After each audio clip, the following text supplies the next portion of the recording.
ბურთი მოსკოვის მოედანზეა. ბურთთან ერთად კი დილემაც. დაასრულოს თუ გააგრძელოს ის, რაც დაიწყო. დანაკარგები დიდია, მაგრამ იქნება თუ არა ეს ფაქტორი ვლადიმერ პუტინისთვის.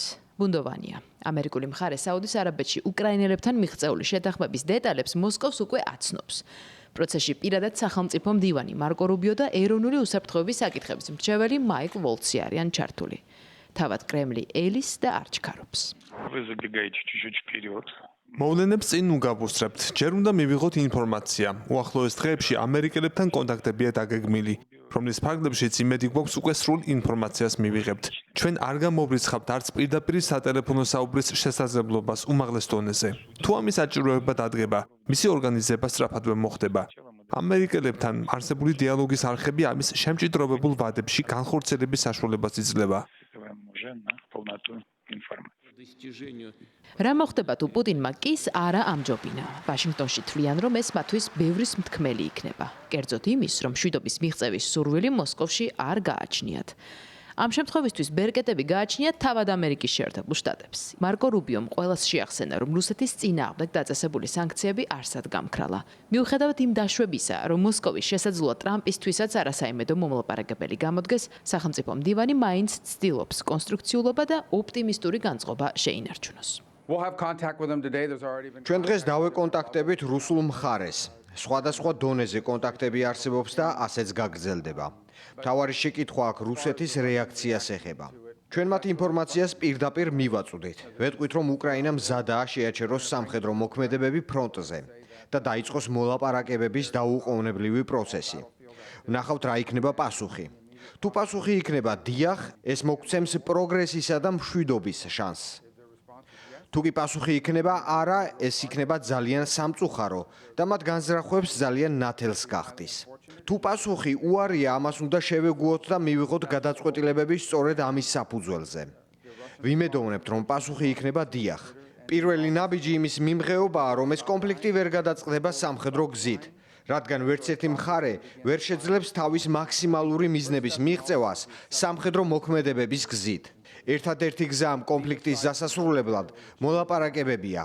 უნდა დავიწყოთ სამშვიდობო პროცესი, რაც რთული ხდება მაშინ, როდესაც ადამიანებს ყოველდღიურად კლავენ.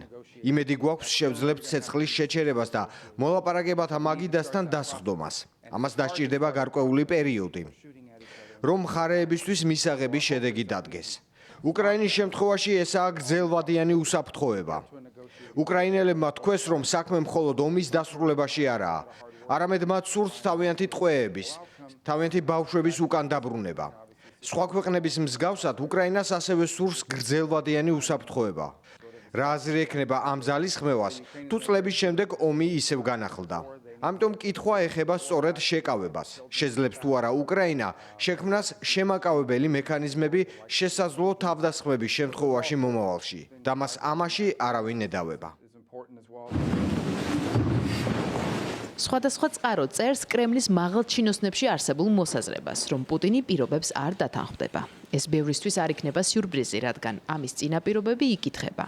მათ შორისაა საგარეო საქმეთა მინისტრის ბოლო განცხადებები, რომელიც უკრაინის ტერიტორიაზე სამშვიდობო ძალების განლაგებისა თუ ტერიტორიული დათმობების დაშვებას გამორიცხავს. ამასთან ლავროვი ომის დაწყების პირველადი მიზეზების აღმოფხვრაზე ამახვილებს ყურადღებას და ხშირად უკრაინის ხელისუფლებას მოიხსენიებს სიტყვებით რეჟიმი და ნაციზმი. ვოლოდიმირ ზელენსკიმ აგრესორ მეზობელს შეახსენა, რომ არ აპირებს რუსეთის მიერ მიტაცებული ტერიტორიების რაიმე სახით აღიარებას. არჩევნები კი ქვეყანაში მხოლოდ ომის შემდეგ ჩატარდება. უკრაინის პრეზიდენტს აქვს საკუთარი მოსაზრება იმაზეც, თუ რა პასუხი მოჰყვება კრემლის უარს შტატებიდან. როგორც მესმის, შეგვიძლია ძლიერ ნაბიჯებზე გვქონდეს გათვლა. დეტალებს ვერ გეტყვით, მაგრამ ვსაუბრობთ სასანქციო ქმედებებზე. ამერიკამ და უკრაინამ თავიანთი განზრახვები უკვე აჩვენეს. ახლა ამას რუსეთმა უნდა უპასუხოს. ყველაფერი იმაზეა დამოკიდებული, სურს თუ არა რუსეთს ცეცხლის შეწყვეტა, თუ ისევ სურს ადამიანების მკვლელობის გაგრძელება. დღეს ყველაფერი ამ ქვეყანაზეა დამოკიდებული. უსაფრთხოების გარანტიებს რაც შეეხება, მათზე დეტალურად მას შემდეგ ვისაუბრებთ, თუ ცეცხლის შეწყვეტა 30 დღით მოხერხდა. სწორედ ეს დროა მოცემული სამუშაო დოკუმენტის შესაქმნელად. ჩვენ გვაქვს ჩვენი შეთავაზებები, მათ შორის იმ უსაფრთხოების გარანტიებზე, რაც ომის დასრულების შემდეგ უკრაინას დასჭირდება. გავიმეორებ, რომ ჩვენგან არავის არ სჯერა რუსების. ეს უკვე გავლილია. მაგრამ არ გვსურს იმ მოსაზრებებთან თამაში, თითქოს ომის დასრულება ჩვენ არ გვსურს. ცეცხლის შეწყვეტის მიმართ ძალიან სერიოზულად ვარ განწყობილი და ჩემთვის ეს მნიშვნელოვანია.